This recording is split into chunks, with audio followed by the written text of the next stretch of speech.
miliki itu bukanlah milik kita seluruhnya, dan apa yang kita pakai itu akan habis, apa yang akan kita makan juga akan habis, tapi apa yang kita bagikan, nah itulah yang akan menjadi bekal kita, bahwa tidak cukup kita untuk diri kita sendiri, tapi kebermanfaatan untuk orang lain, itulah yang kita diukur kita itu bagaimana kebermanfaatan kita untuk orang lain.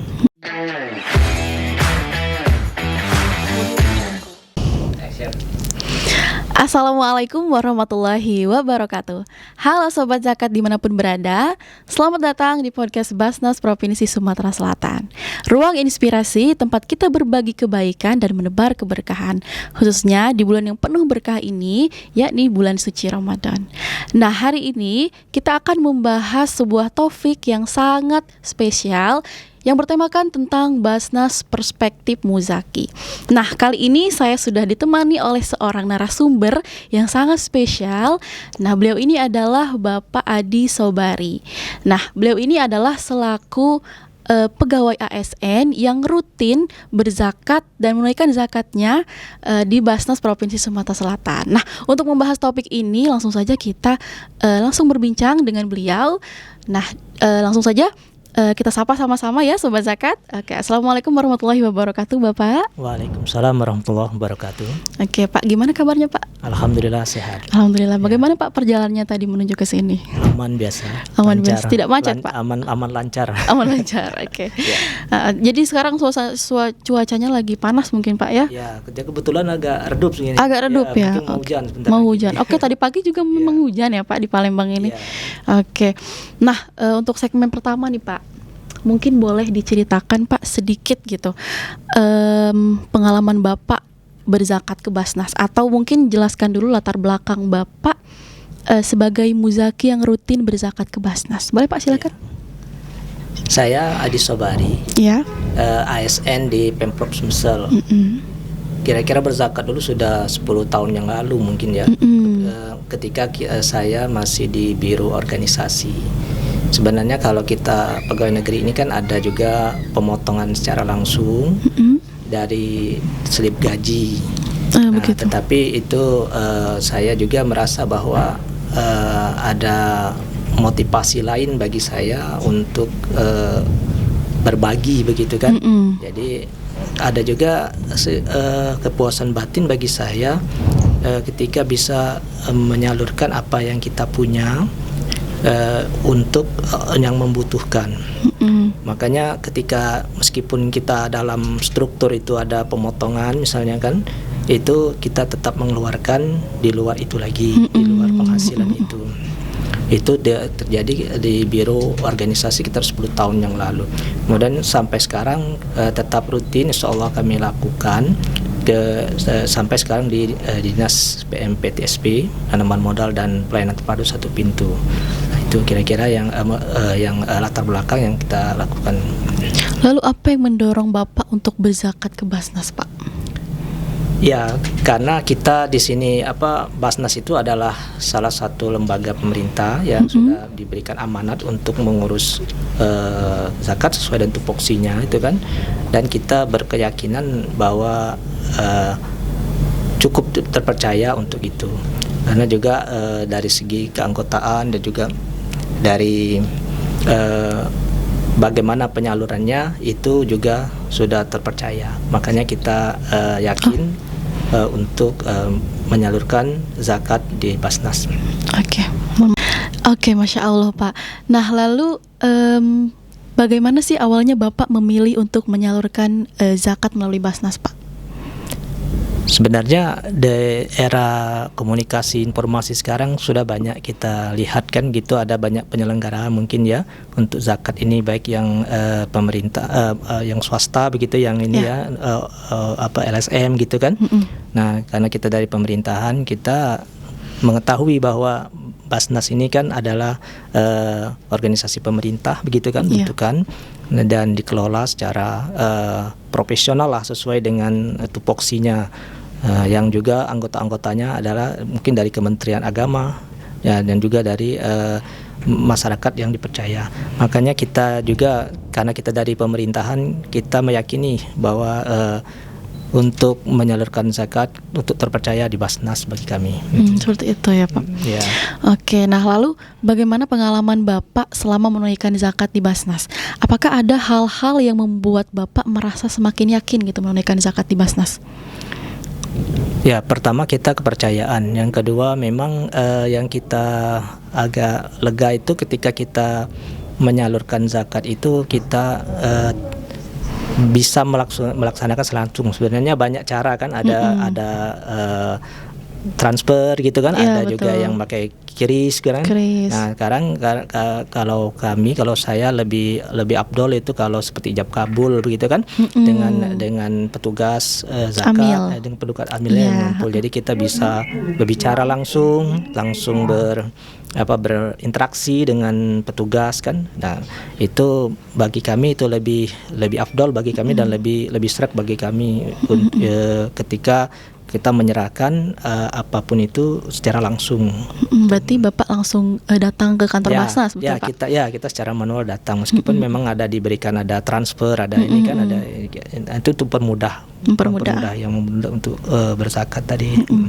Namun akan lebih melegakan hati mungkin ya Pak apabila ketika berzakat kita menunaikan niatnya juga mungkin Pak. Ijab tadi kata Bapak juga.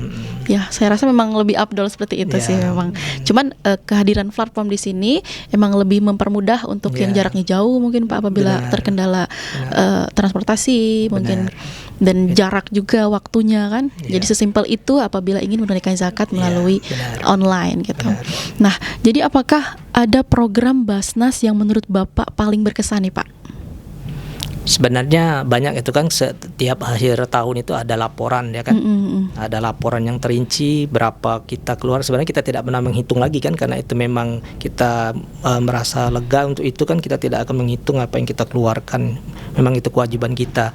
Namun karena dilakukan secara profesional juga kan, mereka juga membuat laporan kan, seluruh pengeluaran kita juga kemana. Dan juga ada juga laporan berupa seperti di kalender begitu kan, kegiatan-kegiatan itu terlihat. Ada bantuan untuk baik bidang pendidikan misalnya beasiswa, kemudian ada juga pemberdayaan masyarakat misalnya kan untuk masyarakat miskin, ada juga untuk bedah rumah seperti itu kan. Jadi dia langsung menyentuh kebutuhan rakyat yang tentu saja untuk 8 yang penerima wajib itu kami yakin itu sudah disalurkan. Nah, tapi lebih dari itu misalnya kita ada yang lebih aplikatif, seperti ada bantuan tadi kan, untuk bantuan usaha yang bisa bergulir dan bisa bermanfaat. Nah, itu yang kita lebih yakini bahwa apa yang kita berikan itu bisa tersalurkan pada yang berhak menerimanya. Oke, nah berarti Pak dalam hal ini Basnas sangat aktif dalam mempublikasikan program-programnya, sehingga para muzaki juga melihat gitu dan juga memperhatikan program-program ini tuh lancar dari muzaki-muzaki tersebut gitu Pak, tersalurkan dengan baik mungkin Pak ya. Jadi mendapat kelegaan hati mungkin ya Pak ketika kita menunaikan zakat di Basnas.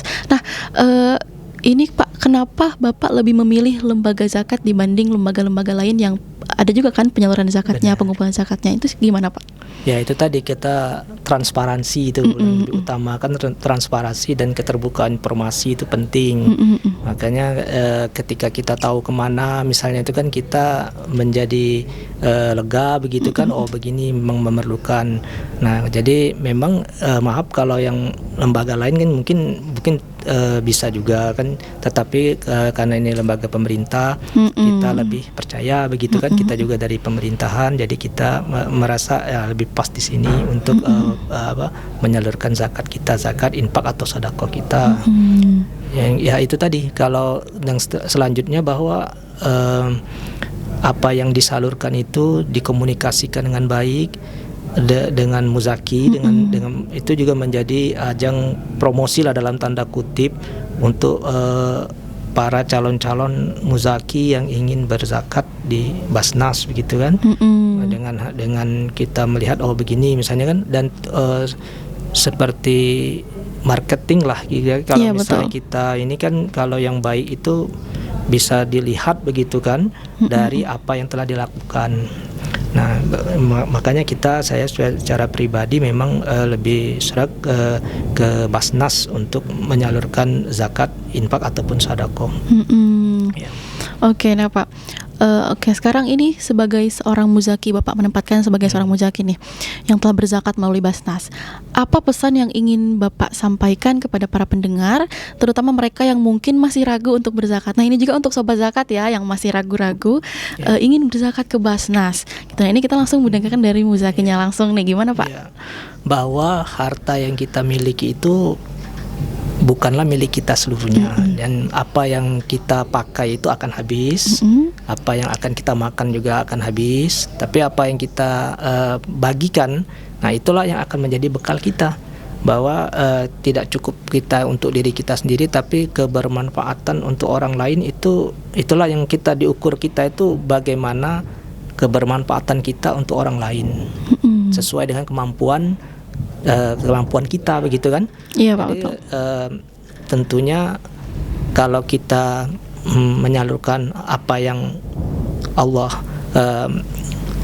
berikan kepada kita, begitu, itu juga akan, kalau bagi kami itu menjadi penolak bala. Memang bala itu tidak bisa kita tolak, tetapi dapat kita kurang. Kami yakin itu dapat berkurang, bahkan bisa hilang kita dengan berzakat, infak ataupun bersedekah. Nah, itu makanya itu yang kami yakini dari pengalaman kami dari 10 tahun terakhir ini dari berzakat itu. Nah, itulah yang memotivasi kami mengapa kami tetap berzakat di Basnas, yang tentu saja ada kepercayaan di sini karena yang kita lakukan ini. Nah, dari perspektif seorang muzaki nih Pak, bagaimana dampak yang Bapak lihat gitu ketika Bapak berzakat ke Basnas dan disalurkan kepada mustahik langsung? Kaitannya dengan mustahik Pak, gimana itu? Ya, kita ada ketenangan batin, kesenang lah istilahnya kan begitu kan, bahwa memang ini sesuai. Kalau kita ada rezeki tentunya tidak akan hilang itu kan. Apa yang kita ini kan memang berbagi itu menyenangkan hati bagi kita, begitu kan. Ketika apa yang kita miliki kita bisa orang lain juga nikmati sesuai dengan kemampuan di kita, itu kepuasan batin itu tidak akan bisa kita diucapkan dengan kata-kata, begitu.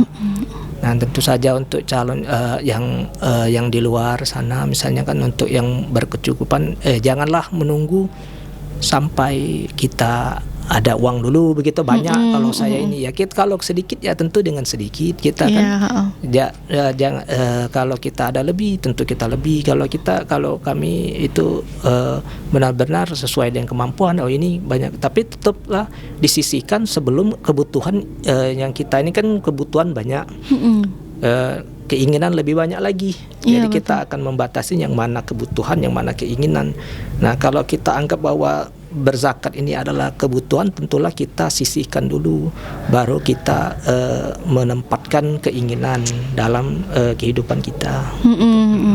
Jadi kalau untuk kebutuhan itu, kebutuhan hidup itu bisa terukur, tapi kalau keinginan hidup itu tidak terukur. Makanya kita menempatkan zakat ini sebagai kebutuhan bagi kita, kebutuhan untuk keluarga kita, menolak bala, begitu kan, kepuasan pribadi bagi kita, dan juga tentu saja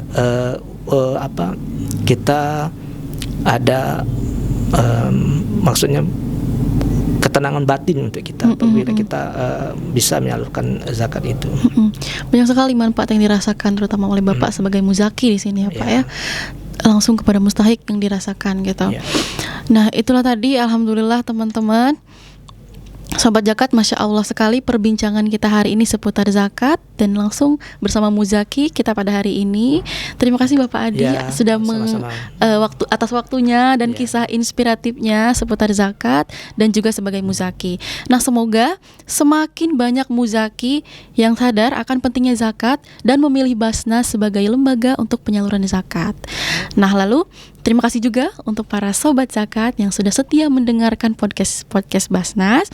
Jangan lupa untuk senantiasa menyalurkan zakat, khususnya melalui Basnas. Nah, saya Elia Anggreni pamit undur diri. Assalamualaikum warahmatullahi wabarakatuh. Waalaikumsalam.